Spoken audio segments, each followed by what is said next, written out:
Hai semuanya, di video kali ini aku akan bagiin ide jualan lagi. Pertama-tama aku udah siapin satu buah wortel, ini udah aku cuci bersih, kemudian aku potong-potong. Setelah wortelnya udah dipotong jadi beberapa bagian, wortelnya ini bakal diperkecil kembali dan dipotong seperti dadu-dadu kecil.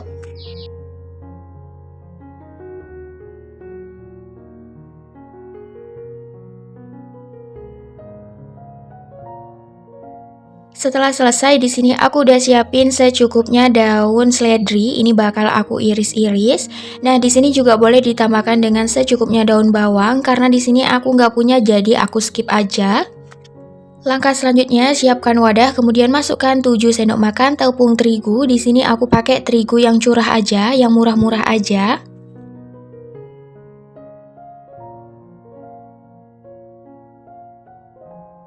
Setelah tepung masuk, masukkan 3 siung bawang putih yang sebelumnya udah aku haluskan.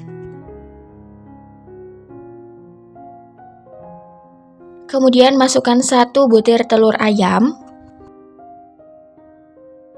1 sendok makan kaldu ayam, boleh kaldu sapi ataupun kaldu jamur disesuaikan aja. Setelah itu masukkan 1 bungkus ladaku merica bubuk. Untuk airnya di sini aku menggunakan air dingin yang baru keluar dari kulkas. Untuk takarannya ini disesuaikan aja, masukkan sedikit demi sedikit supaya adonannya nggak terlalu kecairan.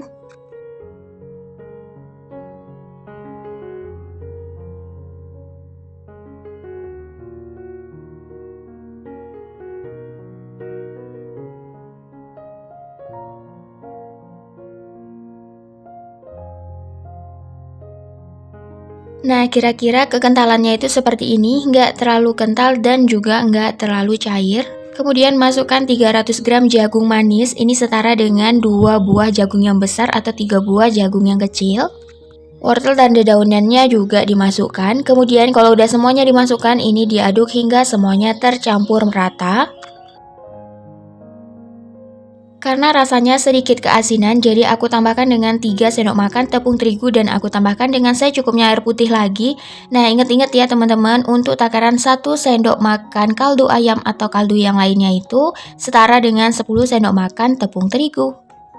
Ini diaduk hingga semuanya tercampur rata. Nah, kekentalan atau konsistensi dari adonannya itu seperti ini, nggak terlalu cair dan juga nggak terlalu kental. Kemudian disisihkan terlebih dahulu. Langkah selanjutnya di sini aku udah siapkan secukupnya kulit pangsit.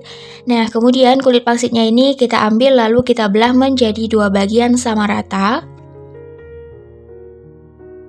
Setelah kulit pangsitnya ini udah selesai dibelah, ini dimasukkan lagi ke dalam plastik supaya teksturnya masih tetap lembab dan gak keras. Ambil 1 lembar kulit pangsit yang udah dipotong tadi, kemudian lipat menjadi 2 bagian, lalu gunting kanan kirinya seperti yang di video.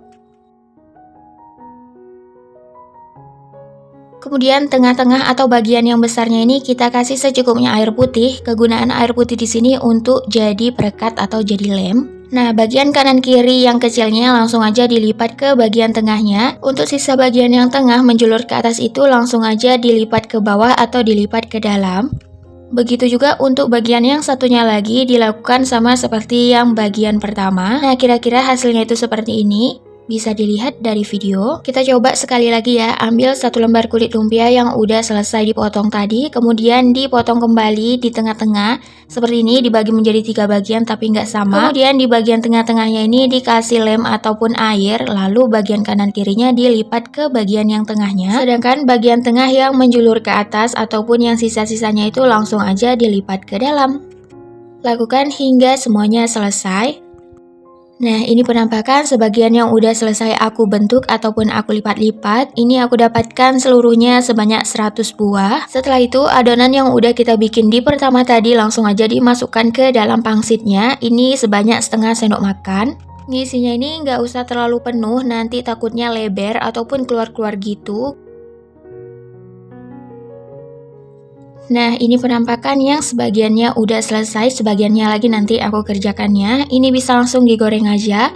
Kita panaskan secukupnya minyak goreng, minyaknya nggak usah terlalu panas dulu, ini cukup setengah panas aja supaya nggak langsung lebar gitu. Nah, untuk cara memasukkan pakai tangan ini agak ribet, tangan kita kena panas, dan pangsit bisa resiko tumpah seperti yang tadi. Ini aku kasih tips supaya enak dan gampang. Kita gunakan spatula seperti ini, kemudian kita serok secara perlahan, langsung aja kita goreng. Nah, ini nggak ada resiko tumpah ataupun apapun itu, jadi aman. Nah, kalau bagian bawahnya udah kering, ini langsung dibalik aja. Setelah bagian isinya udah matang kecoklatan seperti ini udah bisa diangkat, kemudian tiriskan dan didinginkan terlebih dahulu. Pangsit bakwan jagungnya ini juga bisa dijadikan frozen food. Langkahnya kita siapkan kukusan, kemudian kita olesi menggunakan secukupnya minyak goreng supaya nanti si kulitnya nggak melekat.